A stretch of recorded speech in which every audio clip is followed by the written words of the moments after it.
Good morning, everybody, and welcome to episode 99 of the Ask the Coach show, where PingSkills answers your table tennis questions.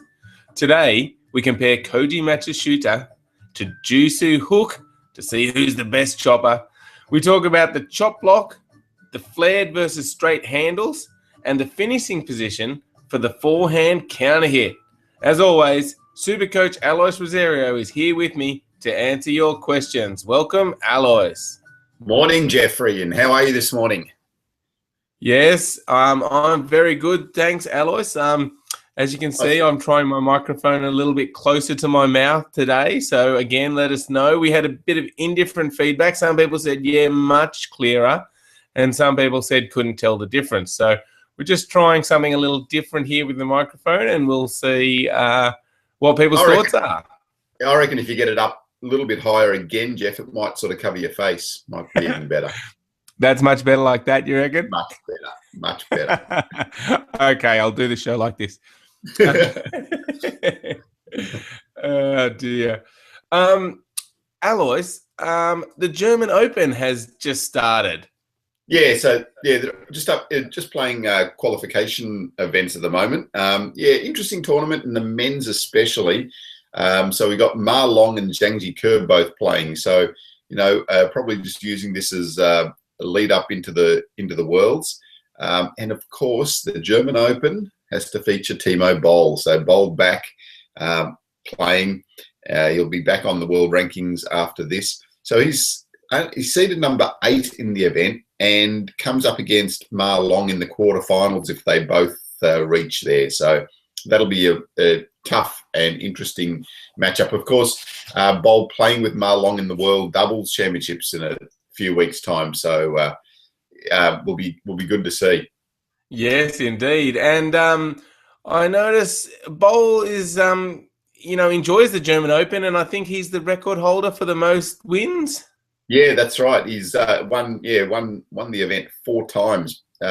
2004, 6, 8, and 2009 was the last time he won it, though. So that's a big 6 years ago. Yeah.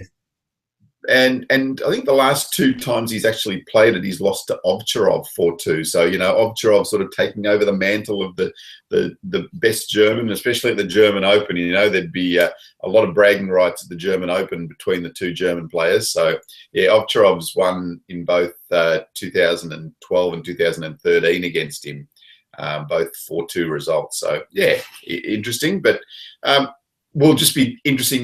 We saw Boll win the German closed event. We said he looked in pretty good form, so it'll be good to see just how he performs now in the German Open, and whether he really is a contender for the Worlds. Yeah, exactly. And also Dmitry Ovtcharov, you've got a little bit of a question mark over his performance in big events, but the German Open is a big event, and he's been in the final the last 3 times. Alois, he won in 2012. As you said, beating Timo Boll. He beat Boll in the semi in 13 and lost to Fan Zhendong, I think, in the final. And then he won last year again. So he's got a good record at the German Open, Dmitry. Yeah, so will be very interesting. And Zhang Jike is also in the draw. So Dimitri's, I think, in the top half as well. So eventually we'll meet up with either Ma Long or Boll again. So yeah. Big event. All right. Well, let's see what happens. Interesting tournament coming up, guys. And yesterday's PingSkills question, Alois, was how do you watch the world's best table tennis players? And, how would you watch something like the German Open? What do you do? Yeah, I like to get onto ITTV. They often have a lot of the open tournaments on there. That's just through the ITTF website. But if you look up ITTV, you'll soon find it. Yeah, I like watching it on there. There's usually live streams on there that you can use. A lot of people just get onto YouTube after the event as well and just do a bit of a search for their favorite player or their favorite event or whatever it is, and see if they can find something on there. So, yeah, I mean, we're really blessed with the amount of opportunity we've got to seeing the best players nowadays. Yeah, absolutely. It's really good. So if you haven't checked out ITTV, I'll put a link to it in the show notes. Have a look at it. And of course, yeah, YouTube's always a great way to watch table tennis.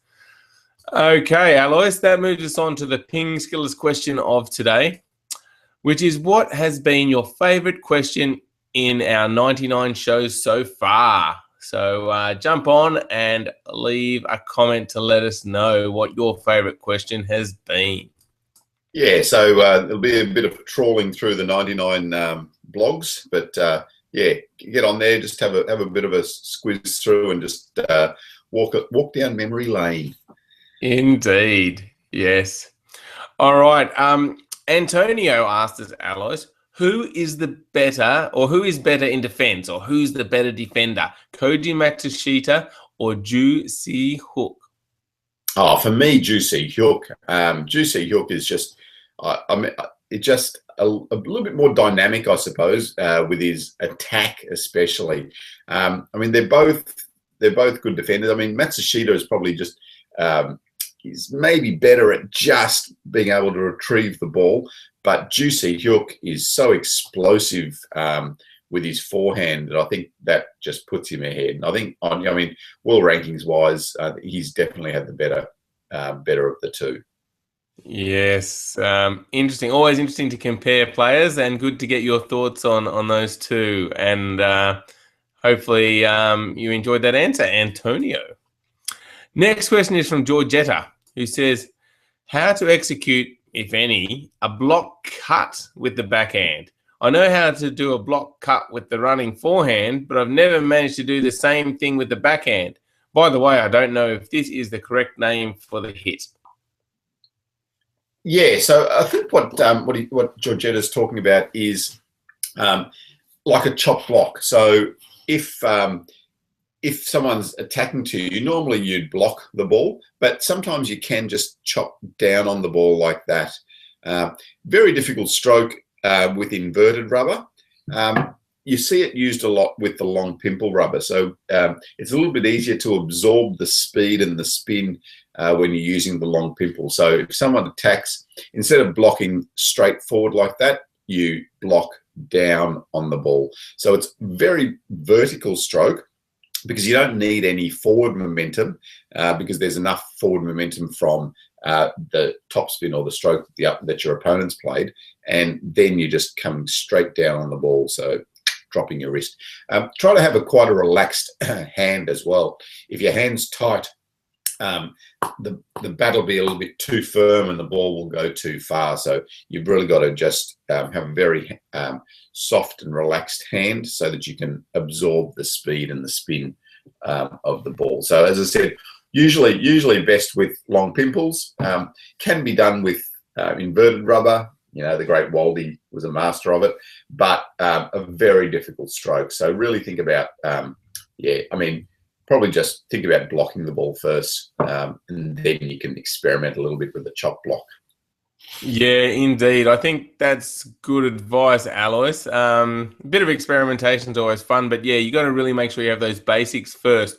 This question reminded me of Kenta Matsudura's backhand block. He kind of comes down and sometimes puts a bit of backspin on it with a really strange stroke, and it seems to cause his opponents a bit of trouble. Yeah, he's got some amazing things that he does. I mean, he's going across that way and down that way and across that way. He does really cause a lot of havoc. But you know, high quality player, lots of ability, lots of touch in the wrist. But have a bit of a play around with it and see how you go. But don't forget your basics as well. Yeah, exactly. And Kenta Matsudura still has, a perfect normal block as well, which I guess gives him the ability to experiment more with his technique when he needs to. All right. Eduardo has said, I've been training my backhand to change my orientation to the table. Most people say that the flared handle is better for the forehand, and I use a straight handle to improve my backhand technique. Is it viable to change, or should I stay with a straight handle? I really don't think it makes much difference. So what they're talking about with a flared handle, so the flared handle, so the bottom of the handle goes out a little bit like that. So instead of, yeah, so this one is a little bit straighter, but it's still a bit, flared out there. But some handles are completely straight down. Some handles flare out at the bottom, and then there's the anatomic handle as well, which has sort of a little bit of a bump here that fits into your hand or fits into the palm of your hand a little bit easier. Really doesn't make any difference as far as what's good for attacking or forehands or backhands. It's completely just a matter of preference and what feels best in your hand. So yeah, just put it back in your hand, see what feels the best. Okay, good advice. So pick a handle that you feel comfortable with, and remember, it's not going to make a difference to your backhand or your forehand, really. Now, Alois, when I was just starting, there was a bat, and I think I even had one called the Kiel Johansson bat, and it was actually a bit of both. On one side, it was concave. On the other side, it was convex, is it?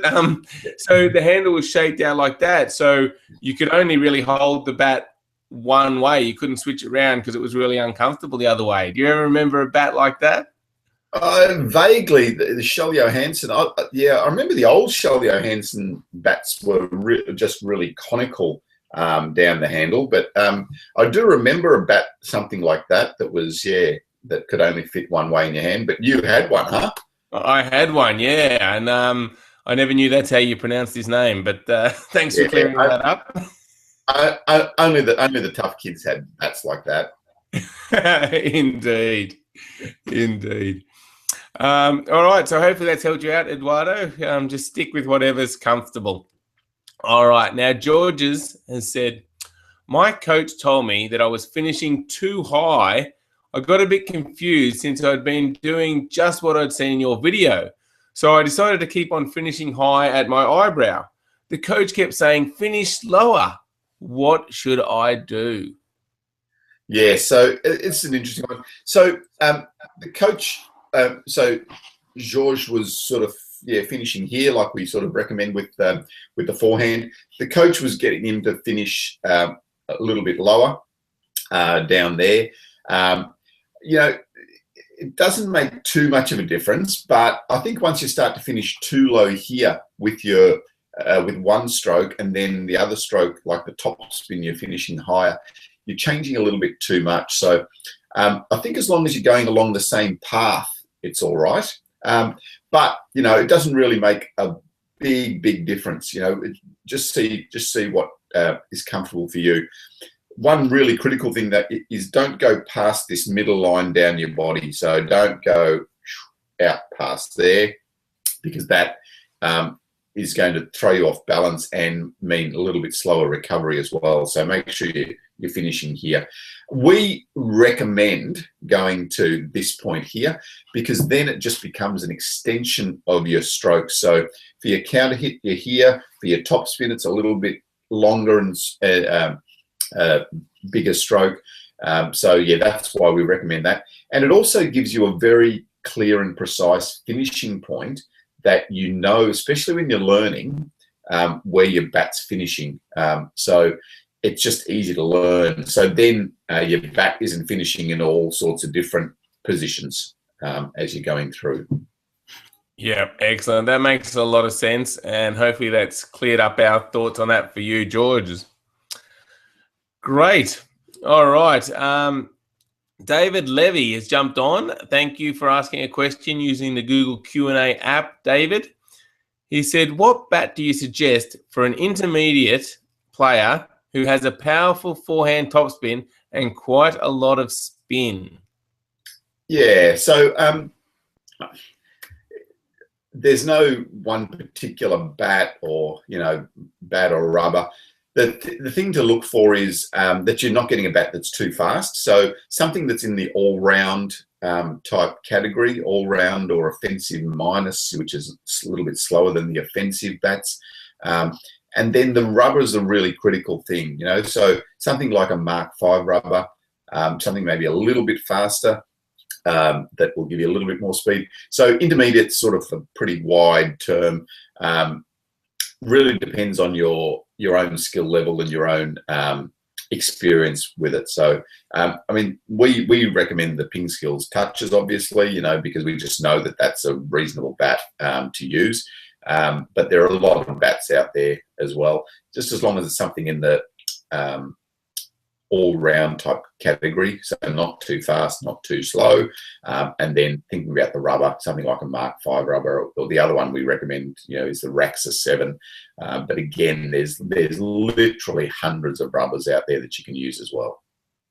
Yep, cool. And as we kind of always do, Alice, I'll direct people to our how to choose a table tennis bat video. I'll put that in the show notes, so you can have a look at that, David, and see our thoughts on the matter. Hopefully that's helped you out, and thank you for jumping on and asking a question. All right, Alan has also asked a question, Alois. He said, I am an amateur and I am almost the best in my club, but I'm struggling to beat one player. He is very aggressive and I am also very aggressive, but my dad says to me that I should be more defensive, but I still lose. Do you have any tips? Yeah, interesting one. So I see down later he said that he's just 12 years old and he's from Croatia, and he was apologising for his English, but English looks pretty good there, Alan. Yes, so tactically you need to just think about, okay, can you beat them with the attacking game? If you're beating them with the attacking game, then that's all okay. If you're not beating them with speed or spin or whatever it is, then you need to start to think about something a little bit different. So maybe what your dad is talking about is if you're a little bit better at keeping him away from that strong attack, that would be better. So think about playing the ball a bit shorter to him. Think about if he does make the attack, trying to find his weaker side. So see whether he's got his forehand or his backhand stronger, and play away from that area. So those sort of things are the things that you need to think about. But playing short is a really big part of learning the game and progressing with your skills. So being able to serve the ball, so it's short meaning that it's going to bounce at least twice on your opponent's side, and also keeping the ball nice and low. So if you can stop him from making those strong attacks, then you'll start to get into the game yourself. Then you can have opportunities to make your own attacking game as well. Excellent. Good tips there. Yeah, so try out some of those ideas, Alan. Work on your serves and your short game and see if you can stop him from attacking more so you can be the aggressor. Good luck, Alan. Let us know how you go. All right, and we've got a few updates from Brock or Victor, Alois. He said he forgot to say that he lost again to the tall guy, and it's so boring that he can't beat him. But, Rocky, yep. It's all right. It's all okay. You know, just keep practicing, keep going. It'll all happen one day, and we will be celebrating. We will indeed, yes. And then Brock also says, only one more show till you reach number 100. Yes, it is. And don't forget, you've just got 24 hours now to enter the competition. You need to go to the blog 96, Ask the Coach 96, and tell us how we can improve the show. So put a comment in there for your chance to win a year's premium membership. And Victor also said, who do you think will win the German Open, Alois? Who's your prediction? Zhang Ke. I'm going Ma Long. Okay. No ball? No Ovcharov? No, I don't think they can do it. We'll see. All right. One more question. Yeah. Sorry? Yeah, one more question. We've got one. I am a semi-beginner and I want to play a lot more, but sadly the nearest club is 45 minutes away. Any suggestions of what I should do? Yeah, it's always difficult. So, I mean, one is to, try and get to the club as much as you can. If you can get there once a week or twice a week, great. If you can't get there often, I mean, just trying to find someone close to you that, if you've got a table, first of all, that can help you with your training. They don't have to be fantastic, just someone that can block the ball to you, or someone that can feed multi-ball. So feeding multi-ball means you just get a bucket of balls and they can feed the ball out to you regularly so that you can practice your stroke. So that's one good way. As I said, they don't have to be great at table tennis. They just need to be able to feed the ball to you a few times. So give that a go. There's also a few things that you can do to practice alone, and we've got a lesson on that as well in as part of our training secrets. If you go to the training secrets page, it's the last lesson on there.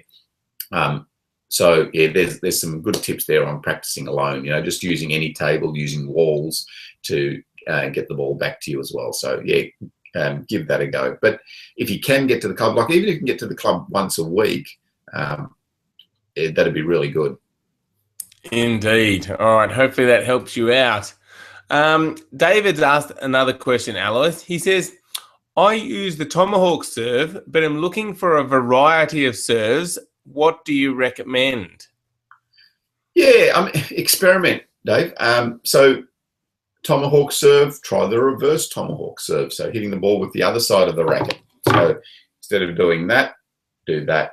Try the pendulum serve, try the backhand serve.